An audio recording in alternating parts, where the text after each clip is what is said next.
Hey guys, Northeast Blizzard coming together, and I just got the chart sets for 0Z. This is going to be 7 p.m. Central, and I'm going to run through these really quickly, and I'm probably going to try something new. I'm going to invite you to do the surface chart for 3Z. That's coming up about an hour from now. That's going to be 9 p.m. Central, 10 p.m. Eastern.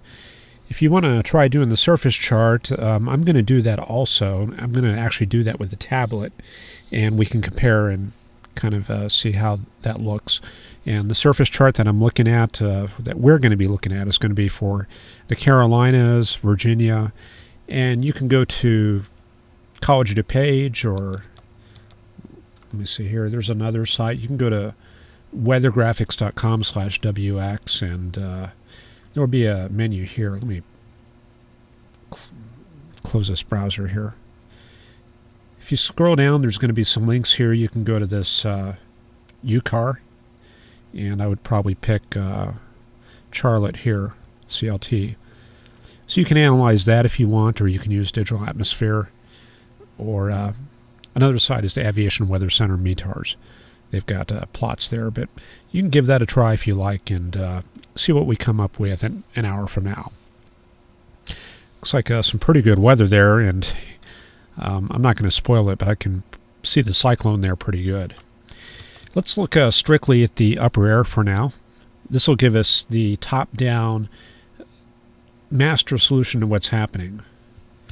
Okay, I don't know if you can see the continents, but there's Florida right there. You see that there? There's the West Coast, and here's Lake Erie, Lake Ontario, and the rest of the Great Lakes up here. Okay, so what do we got here? We got an upper level low centered directly over just between Paducah and Nashville. So anyway, this is the INCEP, National Center for Environmental Prediction, official 0Z final upper air analysis output. This is from the DIFAX feed. So this is about as good as it gets, and you can see it blends in satellite-based tags, and there's a few aircraft observations. So this is better than any other site that's on the internet. Looking for, yeah, there we go. There's an aircraft right there. So it's a huge array of sources, and this is what I like to go to because it's got the maximum amount of data. So I'm going to look at the shading and the plots here. See, we got a thick barb here in Missouri. That's 50 knots, and each normal size length bar is 10 knots. So we got 50 for the flag, 60, 70, 80, 90, and then 95. So we have 95 knots here. That's how we figured that out.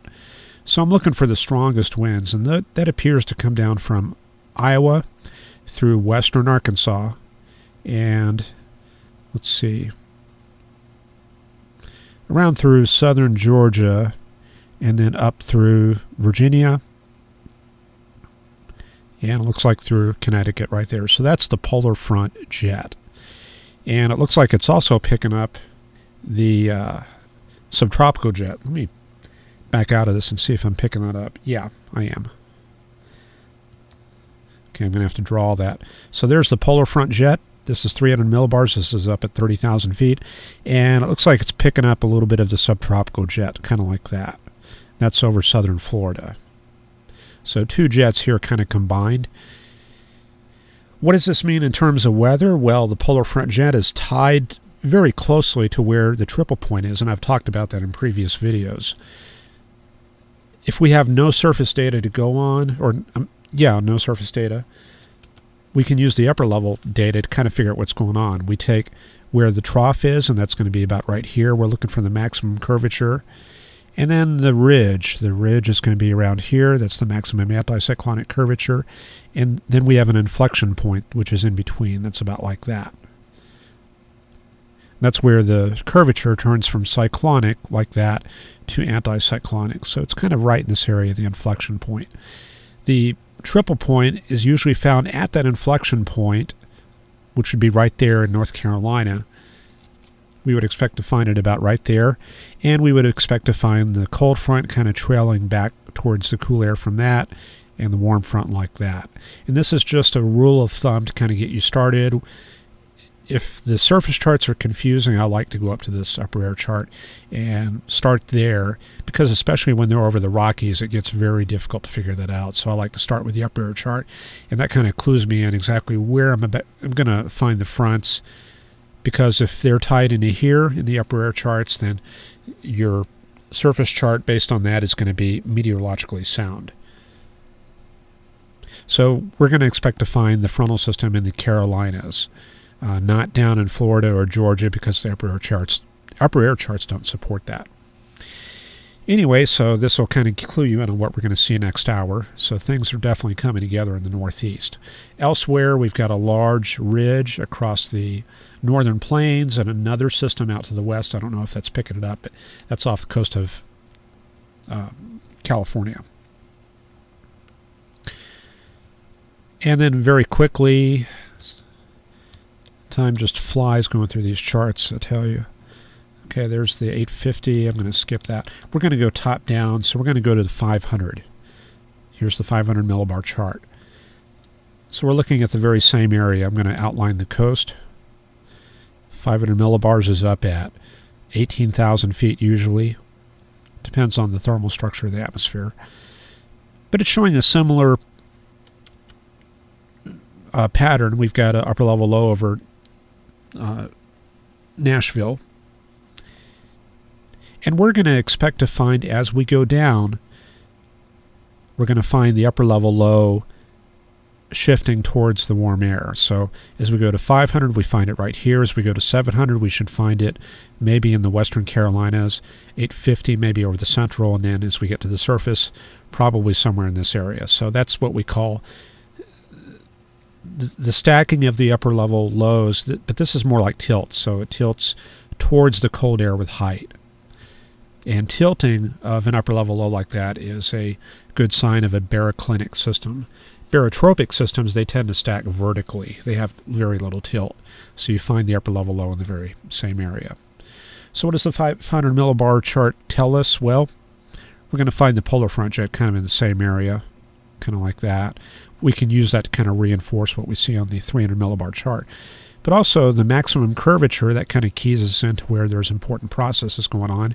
Like I see a lot of curvature in here. So this might clue me into a possible jet max through this area, or upper dynamics moving through. So that might influence the forecast for areas like Arkansas and Louisiana. Also very strong curvature through Georgia and South Carolina right through here. See that right there? And that's probably the jet max associated with the system in the Carolinas. And I don't know if you've ever read the books about the 4-quad jet max concept, but when you have a jet max like this in cyclonic flow, you're going to find the left front quadrant right here having the maximum amount of upper level lift. So right through here in the Carolinas again. So that's accentuating the warm conveyor belt. It's feeding into that and rising. So impressive lift right through there. And as we know, that's going to be shifting northeastward into Virginia in that area. So a lot going on there. Also, likewise, we can't forget the subsidence. So very good subsidence in southern Alabama, western Florida Panhandle. So we're going to see probably clearing, improving conditions through that area. And on the right side, the positive inside of the jet, it's going to be indeterminate because the curvature cancels out the shear that we have in this area. All right, so continuing down to the 700 millibar chart.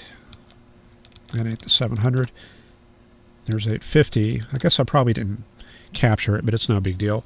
Here's the 850 millibar chart for tonight. 850 low, we're finding that in the western part of South Carolina. Grab my pen right here. There we go. There's the low in the western Carolinas. Let me draw the coast very quickly in case that's not very clear. And we're going to find the 850 millibar front on that chart also. So that's going to run something like this. And maybe 850 millibar warm front kind of like that. Does that match up to the data we have here? We have 10 degrees Celsius with this airplane plot. 9 degrees Celsius, so upper 40s to 50. And then it drops substantially to -4 Celsius, -5. So that kind of supports the warm front being right around here. And as far as the cold front, we don't have much data offshore, so I'm just kind of guessing. The fronts, they stack towards the cold air with height also. So if the surface front is out here, we're going to expect to find the 850 millibar front where I've drawn it. 850 millibars up at 5,000.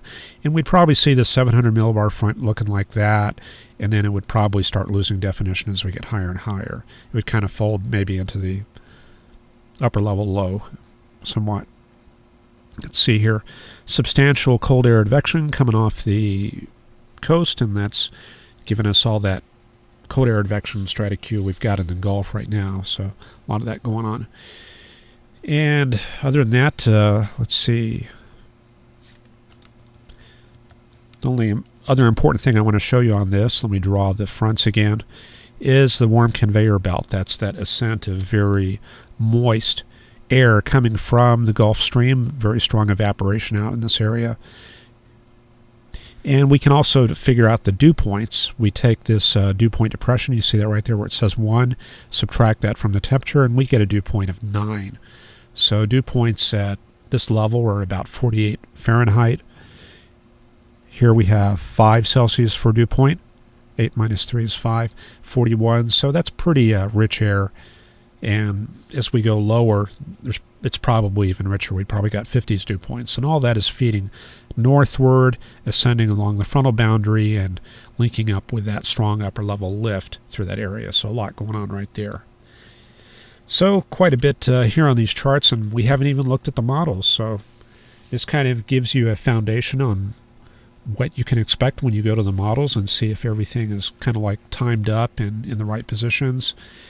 And that gives you your footing when you're checking to see how the models are doing and verifying. And that gives you, it's one of those things that gives you a sound forecast there. Anyway, feel free to do that surface chart at 9 o'clock, and I'll probably check in sometime during that hour and post one more video at least tonight. I may do another one even later.